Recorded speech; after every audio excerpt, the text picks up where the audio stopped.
Cuán firme cimiento se ha dado a la fe. Le presentamos A través de la Biblia, un análisis de la Biblia libro por libro que nos ayudará a crecer espiritualmente. Estos estudios fueron diseñados por el Dr. J. Vernon McGee, destacado maestro y expositor de la Biblia. Acompáñenos en este fascinante recorrido a través de la Biblia. La palabra de Dios. Continuamos hoy, amigo oyente, nuestro recorrido por el libro de Génesis. En el programa anterior finalizamos nuestro estudio del capítulo 35 y hoy nos toca estudiar el capítulo 36, que trata de la familia de Esaú, la cual llegó a ser la nación de Edom. El Espíritu de Dios emplea este método por todo el libro. El hecho es que se sigue por todas las Escrituras. La simiente que se sigue es Cristo. El apóstol Pablo lo expresa con claridad. La simiente no son muchos, sino uno, y es Cristo. Por tanto, al recorrer la Escritura, la línea principia con Adán y Eva, y luego sigue con Set hasta Abraham e Isaac, y ahora con Jacob. Este método siempre se sigue. Dios da primero la línea rechazada, y luego la pone de lado en cuanto a cualquier propósito de la Escritura, para tomar una vez más la línea que conduce a Cristo y seguirla. De modo que este es el propósito del capítulo 36 de este libro de Génesis.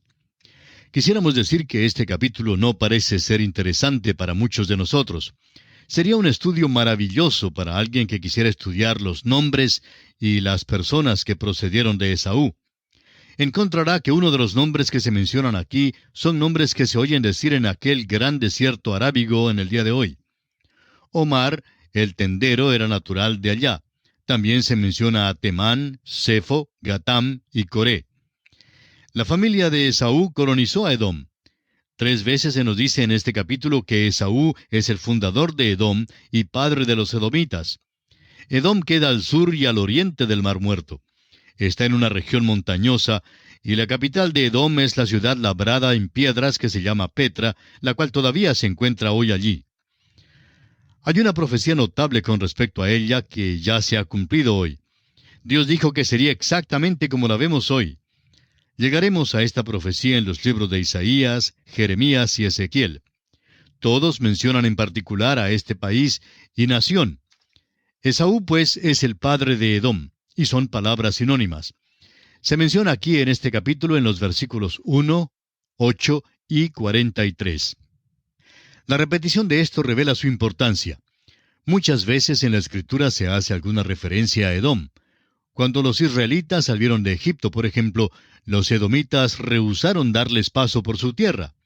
Así lo leemos en Números capítulo 20, versículos 14 al 21. Esto casi llegó a ser el pecado imperdonable para Edom. Es la referencia histórica y sobresaliente en cuanto a Edom. Cuando primero conocimos a Esaú, lo vimos como un niño en la familia de Isaac. Era un tipo del hombre de campo, robusto, atlético. Estamos seguros que nuestra opinión mal pensada sería que era un niño bueno. Al parecer era bueno, pero si jamás hubo un hombre carnal, pues ese era Esaú. Hace ya varios años, una señorita cristiana habló con un predicador en cuanto a un joven buen mozo al cual ella había conocido. A decir verdad, los dos eran jóvenes de buen aspecto. Ella había nacido en la China, su padre estaba en el negocio petrolero y llegó a enriquecerse mucho. Ella conoció al joven que era empleado del banco. Joven más bien pobre. Hay muchos empleados en los bancos que buscan un buen matrimonio. Se fijan en las hijas de los clientes que tienen dinero en el banco. Pues bien, el joven había conocido a esta señorita. Él era un joven buen mozo y robusto, tal vez era como Esaú. Un misionero en China había conducido a la señorita a Cristo, y ella insistía que se casaría con el joven y esperaba que él llegara al Señor. El predicador con quien la señorita estaba conversando ya había hablado con el joven alguna ocasión anterior, y este joven no tenía ninguna intención de llegar al Señor. En cambio, sí quería casarse con esta señorita. La joven, claro está, era hermosa y tenía dinero, y él era un hombre de la carne. Por tanto, el predicador les dijo que no efectuaría el matrimonio de ellos. Ahora, por supuesto, ella se enojó con el predicador, pero más tarde vino para visitarle y le contó que se habían divorciado. La dama confió al predicador que nunca había conocido una persona tan entregada a las cosas seculares carnales como este joven. Dijo que nunca soñó que pudiera haber una persona que jamás tuviera ni siquiera un pensamiento maravilloso, noble ni espiritual. Ella confesó que este hombre era sumamente brusco. En la parte externa parecía un hombre bueno y noble. Amigo oyente, así era Esaú. Es posible que haya alguien que deseara arguir con Dios en cuanto a su preferencia. Esaú parecía ser tan bueno mirándolo por fuera. ¿Será posible que Dios se equivocara? Dios nos revelará que no se equivocó de preferencia. Esaú es Edom. Y con el andar de los siglos, más de 2000 años, vemos que el pequeño Esaú ha llegado a multiplicarse en 100,000 edomitas y que cada uno de ellos es un pequeño Esaú. Dios, pues, nos permite dar un vistazo a la nación que procedió de Esaú. Toda la profecía de Abdías trata de la destrucción de la nación de Edom. Abdías es como un microscopio puesto sobre Esaú. O podemos decir que Edom es como una foto que ha sido ampliada. Si queremos, pues, ver el retrato verdadero de Esaú, debemos volver hasta Abdías. Lo que era una pústula en la cara de Esaú llega a ser una contaminación de cáncer en el cuerpo político de Edom. El gran pecado de Esaú y de Edom fue la soberbia. Es el pecado más oneroso de todos y causó la ruina a la nación. Leemos en Abdías capítulo 1 los versículos 3 y 4, «La soberbia de tu corazón te ha engañado, tú que moras en las hendiduras de las peñas, en tu altísima morada, que dices en tu corazón, ¿quién me derribará a tierra? Si te remontares como águila, y aunque entre las estrellas pusieres tu nido, de ahí te derribaré, dice Jehová». La soberbia del corazón era la declaración de la independencia de un alma que dice que puede vivir sin Dios y a la cual no le hace falta Dios. En el último libro del Antiguo Testamento, Dios dice, «Y amé a Jacob y a Esaú aborrecí». Dios no lo dijo sino hasta 1000 años después que estos hombres vivieron. Dios lo sabía en el principio, pero usted y yo no lo sabíamos. Y después de estudiar la historia de ellos, nos es claro que Dios obró con exactitud. Esaú, pues, es Edom. Leamos los versículos 2 y 3 de Génesis capítulo 36. Esaú tomó sus mujeres de las hijas de Canaán, a Ada, hija de Elón Eteo, a Aholibama, hija de Aná, hijo de Zibeón Heveo, y a Basemat, hija de Ismael, hermana de Nebaiot. Y ahora leamos los versículos 6 y 7 que dicen, «Y Esaú tomó sus mujeres, sus hijos y sus hijas, y todas las personas de su casa, y sus ganados, y todas sus bestias, y todo cuanto había adquirido en la tierra de Canaán, y se fue a otra tierra, separándose de Jacob su hermano. Porque los bienes de ellos eran muchos, y no podían habitar juntos, ni la tierra en donde moraban los podía sostener a causa de sus ganados». Recuerde usted que Abraham y Lot tuvieron el mismo problema. No había suficiente pasto para los animales. Cada uno tenía demasiado ganado. Así pues, Esaú salió de la tierra prometida y la dejó por su propia cuenta, debido a las circunstancias económicas. Leamos ahora el versículo 8 y luego saltamos al versículo 12. «Y Esaú habitó en el monte de Seir». Esaú es Edom. Ahora el versículo 12 dice, «Y Timna fue concubina de Elifaz, hijo de Esaú, y ella le dio a luz a Amalec. Estos son los hijos de Ada, mujer de Esaú». Este es el principio de los amalecitas. Esas tribus que están en el desierto han procedido de ellos a través de los siglos. Se esparcían por todas direcciones. Entraron en el norte de África y eran fuertes en Cartago. En realidad, hubo una ocasión cuando el centro más fuerte de la iglesia estuvo en el norte de África. Todos procedieron de Abraham por Agar, o bien proceden por Esaú. Se casaron entre las diferentes tribus, y de ellas han procedido los amalecitas y los pereceos y todas las tribus árabes. Todos pertenecen a la familia de Abraham, igual como pertenece Israel. Son de la misma línea directa. Ambas son personas semíticas. El árabe es semítico tanto como lo es el israelita. Este capítulo, pues, es importante para nosotros porque nos es posible ver en él estos enlaces familiares. El Espíritu de Dios emplea mucha tinta de imprenta para contarnos todo esto. El último punto en disputa entre Esaú y Jacob se ve en dos hombres del Nuevo Testamento. El Señor Jesucristo, un hijo de Israel según la carne, se paró delante de Herodes, un hijo de Esaú. La familia de los Herodes era de Idumea. El Señor Jesucristo no tuvo palabras para Herodes. Lo identificó como aquella zorra en Lucas 13:32. Hallamos un poquito de humor también en este capítulo. Ahora el versículo 15 de Génesis capítulo 36 nos dice: Estos son los jefes de entre los hijos de Esaú, hijos de Elifaz, primogénito de Esaú, los jefes Temán, Omar, Sefo, Cenaz. Jefes quiere decir líderes, dirigentes. Ahora, ¿de dónde vinieron estos jefes? Pues tenemos aquí el principio de la nobleza.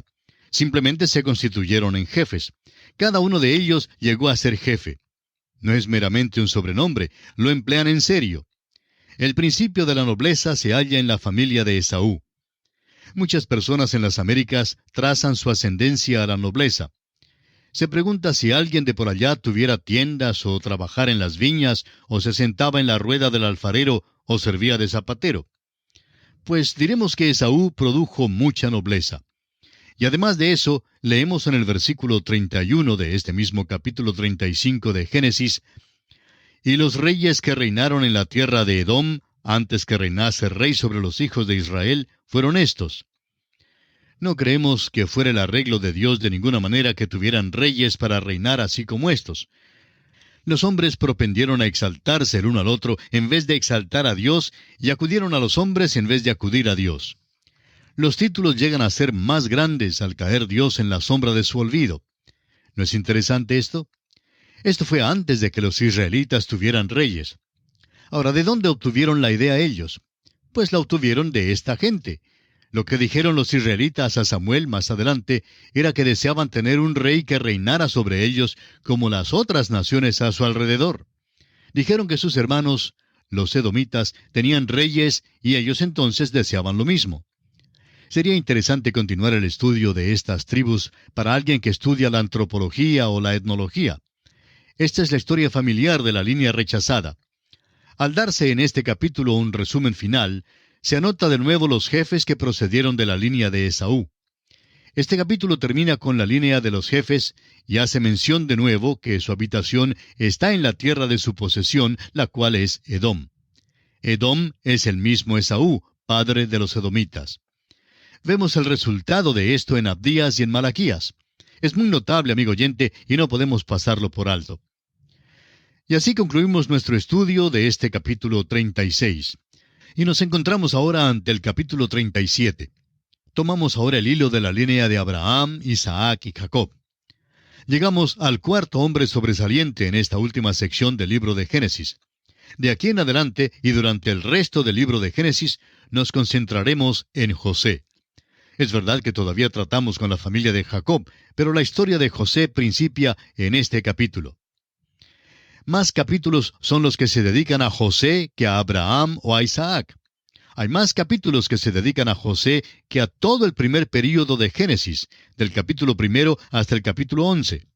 Esto debe causar que el estudiante precavido pause y pregunte, ¿por qué a José se le da tal distinción en la Escritura?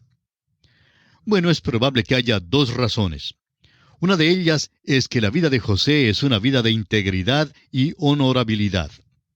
Es un ejemplo vivo del versículo 8 de Filipenses 4, donde Pablo escribió: Por lo demás, hermanos, todo lo que es verdadero, todo lo honesto, todo lo justo, todo lo puro, todo lo amable, todo lo que es de buen nombre, si hay virtud alguna, si algo digno de alabanza, en esto pensad. Dios quiere que tengamos lo que es bueno, virtuoso y grande delante de nosotros.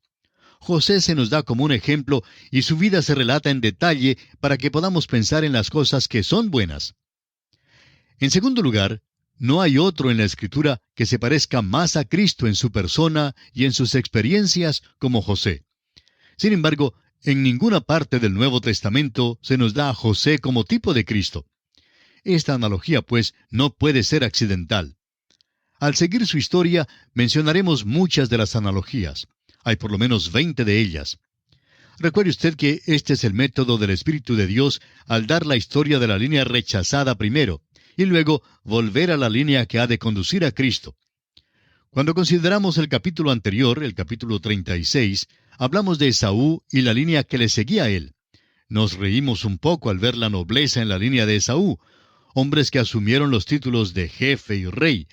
Pero amigo oyente, los títulos no tienen significación alguna. Es el individuo quien lleva el título el que le da la significación. Muchos dicen que respetan el cargo del presidente, pero que no respetan al presidente mismo. Bueno, amigo oyente, es la persona quien hace el cargo. Si perdemos respeto por los hombres que están en el poder, también es difícil tener respeto para el cargo. Bueno, estos hijos de Esaú no ganaron ningún título. Simplemente asumieron tener títulos porque eran ese tipo de persona. Luego, en la historia de la familia de Jacob, también mencionamos el pueblo de Belén. Recordemos que Raquel murió allí. Nosotros cantamos el himno A medianoche allá en Belén. Pero ese himno le causaría tristeza a Jacob porque recordaría la muerte y no el nacimiento. Su hermosa y amada Raquel murió allí. Luego, después que Jacob pensara en ella, también recordaría que Benjamín había nacido allí. Esto ahora trae la ciudad de Belén a las páginas de la Escritura. Belén será el lugar del nacimiento del Mesías, o sea, el Cristo.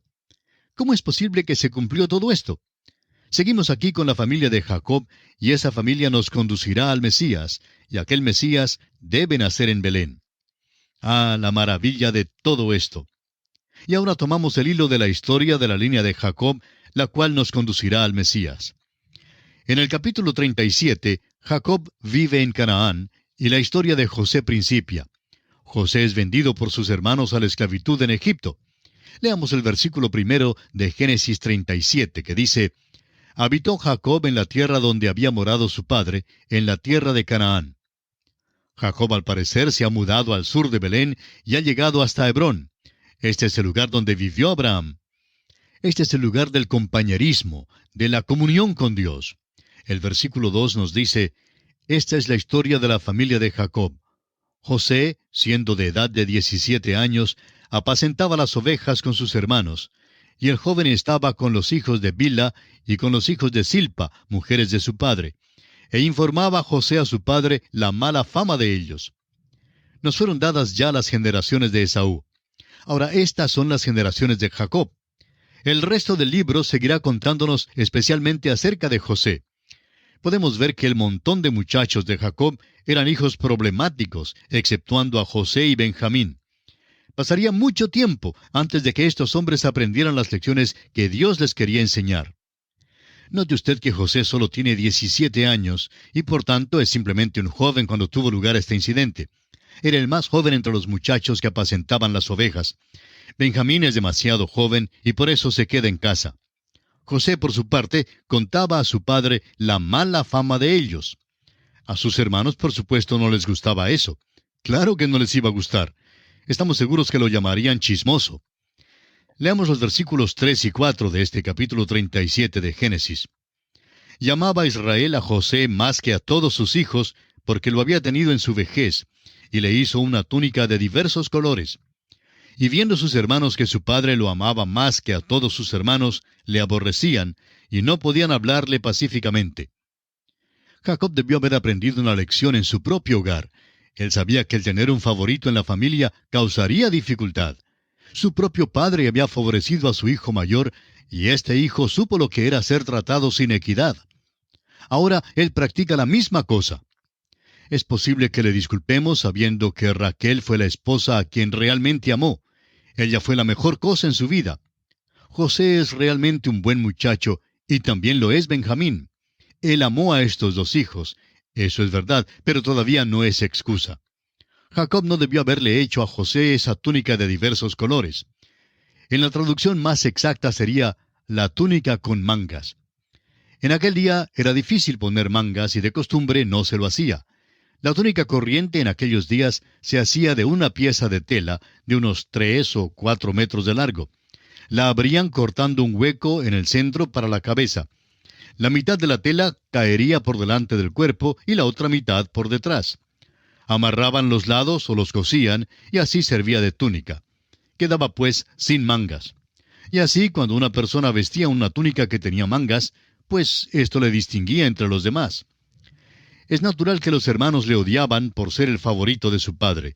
Ni aún les era posible hablarle pacíficamente. De modo que aquí vemos la rivalidad en esta familia también. Amigo oyente, una vez más lo decimos, no importa quién sea la familia, el pecado la arruinará. El pecado echa a perder las vidas y el pecado arruina las familias. El pecado arruina las comunidades y las naciones enteras. Este es el problema con nuestras familias, nuestras ciudades y nuestras naciones hoy en día. Hay una sola causa, y Dios lo llama pecado. Así pues encontramos que a José lo tratan sus hermanos desfavorablemente. Su padre lo trata sin equidad por tener tanto amor para con él.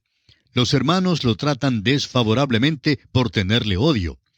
Leamos ahora los versículos 5 y 6 de este capítulo 37 de Génesis. Y soñó José un sueño y lo contó a sus hermanos, y ellos llegaron a aborrecerle más todavía.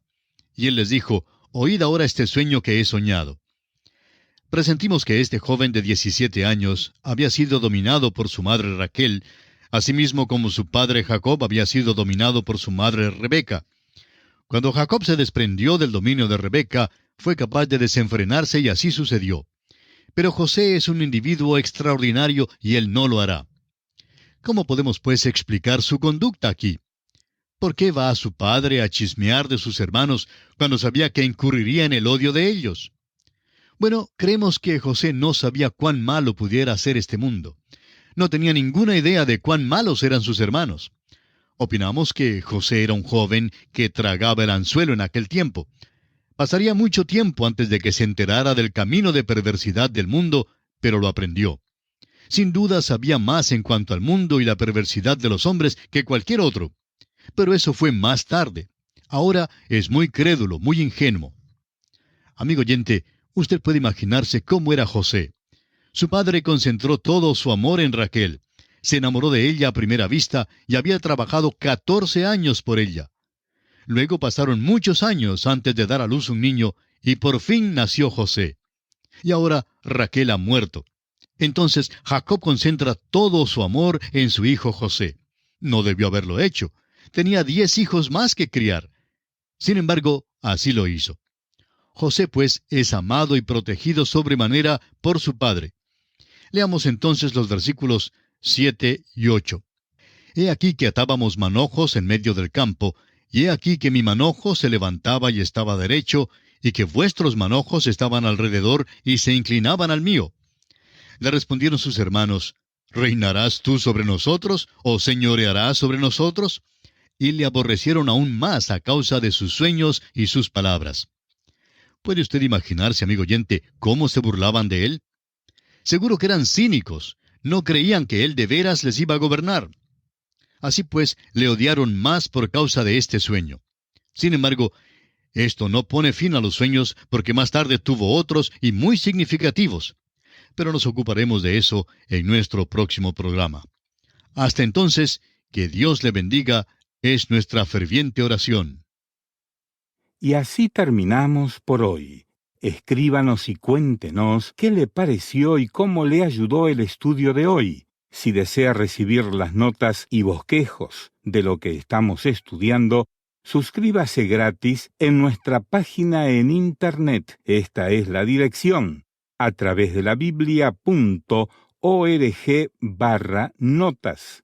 atravesdelabiblia.org/notas. Repito, atravesdelabiblia.org/notas. Si desea escuchar nuevamente el programa o si se perdió alguno de ellos, vaya a atravesdelabiblia.org/recursos. Repito, atravesdelabiblia.org/recursos. A través de la Biblia.